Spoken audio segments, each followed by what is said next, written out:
Hello everybody, in this video I have a scrapbook process to share with you. This one is using the Prima Flirty Fleur collection, and this video is also part of a YouTube hop. It is the ScrapTube UK Hop, a collection of scrapbooking YouTubers, and this is our first hop, so there's not any particular theme or anything, but we are all posting some sort of memory keeping video all at the same time.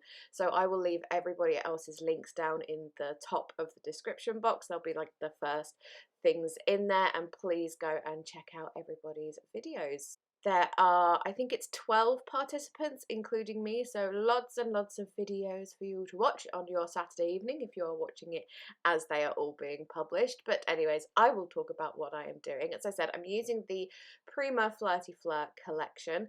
I chose my background paper, which is the one that has like a map background and then the circles with various patterns in. And then I grabbed this scrap of the sort of distressed black and white lines. I've distressed around the edges of that. I couldn't tell you the measurements of that because I didn't measure it. I just sort of held it up against my layout and figured out roughly what size looked right. And then I was going to have it just like that, but I decided it would look a little bit better if I backed it. So I've chosen a really busy paper to back that, and I'm going around the edges of that with Distress Oxide in weathered wood.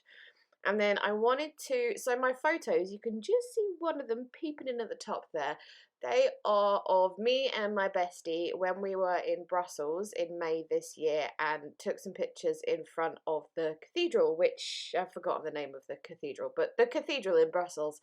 And so because we're in front of the cathedral, I wanted to add a slight sort of architectural vibe to this layout. So using this collection with the black and white and the grey sort of helps towards that, and then the mint is just, well, it's mint. It looks good with almost everything. But anyways, to help with that same architectural vibe I was going for, I've taken this Tim Holt stencil, which originally I was going to go for a brick stencil, but then I thought this one would work just a little bit better. I can't explain why, I just thought it would.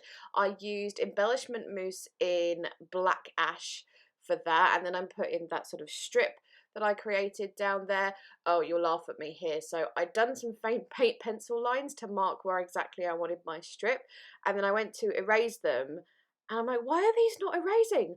What have I done? They're not cut. I realised it was the map lines that are on the printed paper that I was trying to erase. I'd already covered up my pencil lines with the thing that I put down, but anyway, yeah, just a funny story about how sometimes I am a bit silly. And at this point I thought it would look quite nice if I did some sort of contrasting stenciling against the black stenciling. So I've used Prima paper paste and this brick slash kind of stoneworky stencil, and I thought that worked really well for the cathedral because, you know, they have that sort of stonework sort of thing, and yeah, I just thought that would work nicely with the photos.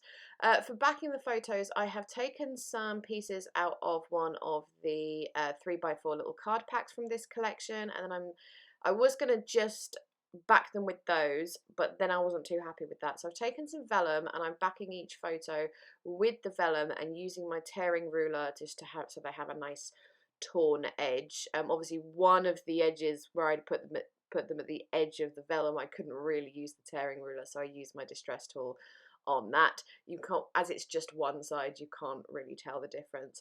And then because I'd added that sort of distressed element, just backing them then with the 3x4 cards didn't quite look right. So what I did instead was start ripping up those 3x4 cards and just layering those up behind the photo, going around some of them with the weathered wood oxide.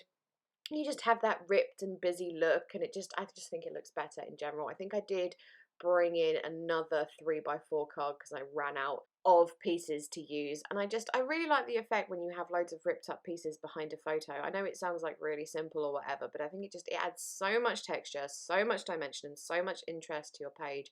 It's just so worth it, I think. So I think those are done now. I was having a lot of trouble with my glue bottle at this point because it was new, and you know sometimes when they're new and you haven't like cut the nozzle properly and you're not getting the right amount of glue flow and whatnot, but thankfully I've cut most of me screaming at my glue bottle out. Just a couple of scraps of craft foam just to prop up my pictures from the background, and I'm going to use the Prima gloss gel to stick those down just because of the paper paste in the background. I thought that the gel would be the most reliable thing to stick to that. Like double-sided tape would not have been an option. Maybe tacky glue, but I knew for a fact that the gel would keep them there pretty much forever. And then I'm gonna start embellishing. I've pulled this page out of the 6x6 pad, which, and there is me looking up the name of the cathedral. So I cut out that little piece there, which it just says today, and like looks like it has like a ripped piece of like school writing paper or something. And then I've written where we were, what we were doing, name of the cathedral. I think I wrote it in French to be nice and authentic or whatever, but now I totally can't remember what it's called. And then for my title, I'm using these little, I think they're Maggie Home stickers. They're the ones that are gold foam, but they're mint around the edges, so obviously very appropriate for this collection.